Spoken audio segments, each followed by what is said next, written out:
Caterpillars, moths, and butterflies. Not the most common pests you gotta worry about, but you still gotta be aware of it. I just want to say that I'm eternally grateful for everyone that likes, shares, and subscribes to this video. Let's go ahead and get into it. Come here to perfectgardens.com for all your growing essential needs, whether you need complete grow room packages, tents, cabinets, film for blacking out, grow lights, hydroponics, growing essentials. There are no guarantees in life, although I'm pretty sure I can beat anyone's price out there. Just let me know.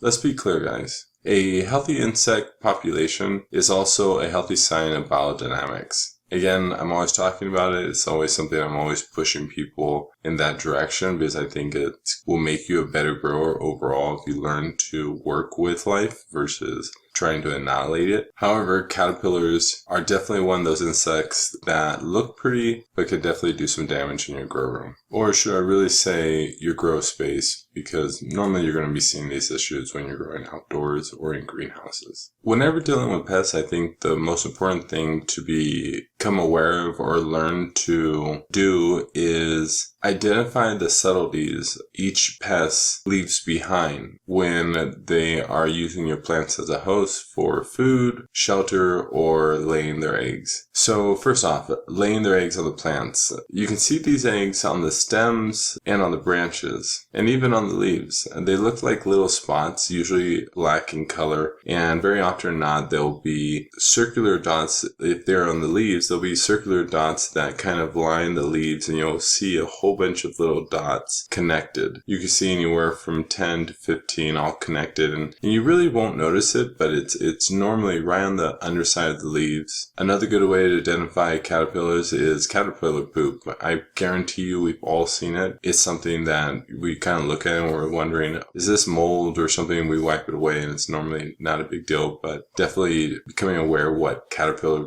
poop looks like is a great way to identify that you have caterpillars in your grow room. Chew marks. They are actually different chewing patterns from beetles to caterpillars. Caterpillars will actually just chomp down on your leaves. They normally don't have a pattern to it. They're going to jump around from one spot to another spot. So that's also another really great way to identify if you're having caterpillar problems, is erratic holes throughout your leaves. I'll get into burrow species caterpillars in a little bit, although these bugs will actually burrow into your flowers or your stems looking to eat phytochemicals. Phytochemicals basically help plants prevent diseases. And this is what some of the caterpillars that are burrowing into your stems are actually looking for. It normally causes stem cankers, and it looks like this. I know we've all seen it, just little holes in your stems, and if it gets really bad, your stem will actually break completely off. The sad thing about this, though, is even if you solve the problem, because it's making these large holes burrowing into your stems, it leaves a way for other pests and other diseases to actually get into your plant. It's really interesting, actually. Every bug kind of has its own flavor. It's always looking for something specific. And if you know what that specific is, it's easier to identify the problem and properly treat it, because obviously if you misidentify the problem and you treat it with something, it's going to slow down the progress, which gives more and more time for the damage to create a longer lasting effect. Real quick, guys, just a big warning. Watch out for the caterpillars in your flowers. When flowering, it could be very hard to notice that these caterpillars are burrowing in and actually laying their eggs in your flowers. I've seen this happen a number of different times where growers actually crack open their flowers, and then lo and behold, it's just completely filled up with larvae or caterpillars that are hatching and coming out of your flowers. I've also actually noticed this happen more often than not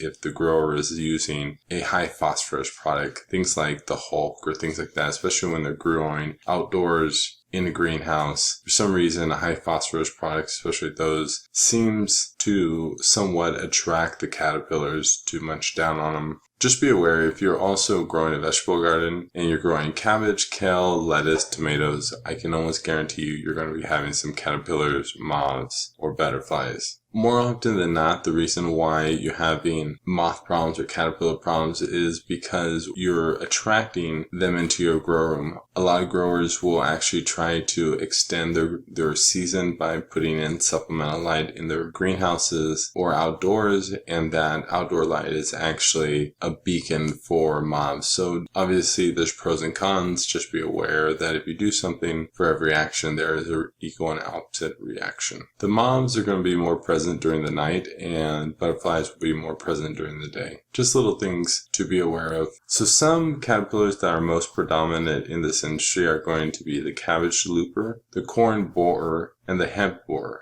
It's actually really easy to deal with caterpillar problems. First and foremost is really just paying attention. If you see moths flying around, just know that they're going to land on your plants. And if they land on your plants day after day, it's going to lead to a problem. Remember, caterpillars represent the larvae stage of all moths and butterfly species. To allow your room to get an infestation with caterpillars or moths really means you have to be not paying attention. There are 4 stages in a moth or butterfly life cycle: the eggs, the larvae, the pupal, the cocoon, and the adult. Most of these species are going to range anywhere from 30 to 60 days, so you're not going to be having this crazy reproductive cycle like aphids or spider mites. So like I said, you just being visually aware, you're going to normally be able to solve this problem just by physically removing them from your grow room. If you live in areas like Monterey and you have year-round growing cycles and you want to grow with more biodynamics, you might want to think about parasitic wasps. Again, right, I'm always throwing out that word biodynamics. Biodynamics just means bringing more life into your grow room. Another great bug to use is praying mantis. If you are using a tea, there's actually 2 different types of bacteria you can introduce into your tea that will be a great preventative. They are the Bacillus thuringiensis, BT, and spinoside products. Spinoside is made from the fermentation of specific soil bacteria. So as you can see, both of these things are things that you can actually use as a powder. You can order them off Amazon and actually just get a little bit of it and add it into your beneficial teas. Very often, a lot of growers, they will be brewing bat guano or seabird guano, and they'll be throwing in a couple beneficial bacteria and fungi. But if you want to have even more beneficial bacteria and fungi, I can guarantee you things like this are not going to be in the basic packages like Recharge, for example. You can also use things like diatomaceous earth. The diatomaceous earth are actually microscopic little seashells that as the caterpillars crawl across, they get cut up and end up bleeding out. Diatomaceous earth is actually a great amendment for calcium. And if you haven't watched my video, when is the right time to use Epsom salt, diatomaceous earth is a great product to use in conjunction with Epsom salt if having magnesium issues. Also, the basic insecticidal soap. If you want to use a natural insecticide, you can also use pyrethrum. Normally they have them in foggers or sprayers. Last but not least is ladybugs. Ladybugs will actually enjoy eating the eggs of caterpillars. Normally growers that are growing outdoors using greenhouses, overstuffing the room, and normally have undermanned operations are really going to be the people that are going to be running into major caterpillar, moth, or butterfly issues. For the majority of growers, you're not going to need to worry about this too much at least. Please remember to like, share, and subscribe. I hope the video was helpful. Have a great grow, everyone. And I think you guys are beginning to see the issue I'm bringing to the surface, right? Without that circulation and in that anaerobic environment, all of your microbiology in that bottle dies. So what they're selling you is microbiology that is dead